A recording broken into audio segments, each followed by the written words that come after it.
Hi! Hello! At ngayon ay nandito ako sa aming bundok. At ako po ay magpapakain ng aming mga alagang baboy at manok. Dahil may pinuntahan ng aming Mudrakels ay ako ang inutusan. At syempre dahil masunurin at masipag akong bata ay Charis. Syempre sinunod ko yung aking Mudrakels.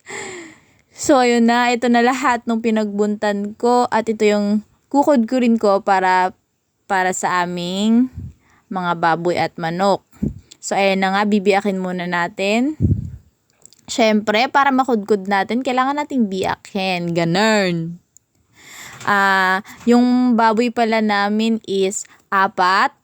Tapos, yung mga manok namin, hindi ko naman po siya nabilang, pero medyo marami rin po kaming manok. Kaya kung makikita nyo is marami po yung niyog na hudkurin ko. So ayan na nga, magsisimula na tayo sa pagkudkod.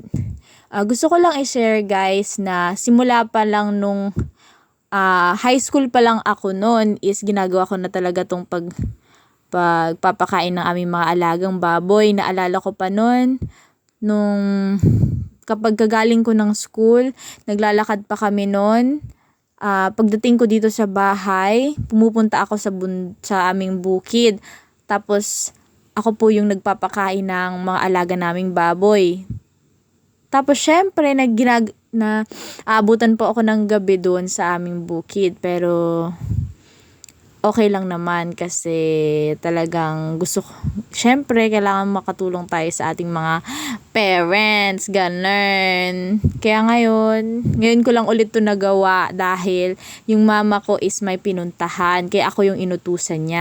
So ayan, hindi pa rin tayo tapos kaya magmamadali na tayo. Mukhang gutom na ang ating mga alagang baboy at manok. Nakita nyo naman, yung mga manok ay pag-alagala na at gusto na talagang kumain, kaya nang bibilisan na natin. So ayan, inuuna na namin yung 2 baboy na kanina pa nakaabang dito sa baba. Yung 2 mamaya na namin pakakainin. Uunahin muna namin yung mga manok kasi mukhang gutom na sila.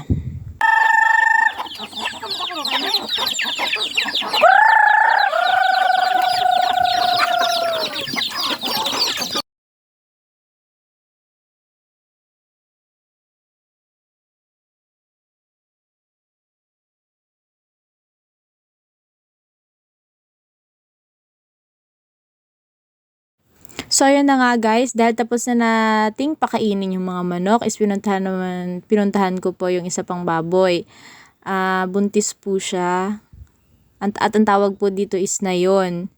Kaya po, hindi po namin hinaluan ng sabaw ng niyog yung pagkain niya kasi sabi nila bawal daw po yun kasi mamamatay daw po yung mga baby sa loob ng tiyan niya.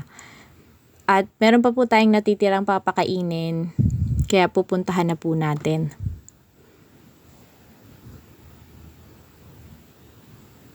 So ayan, eto na po tayo. Mukhang natatakot pa po ako dyan kasi baka po anong gawin sa akin ng baboy.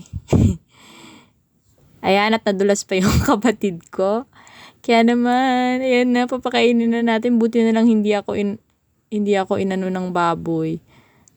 Kaya ayan na, nilalagyan ko siya ng bato para hindi siya matumba. So ayan guys, hanggang dito na lang. Bye!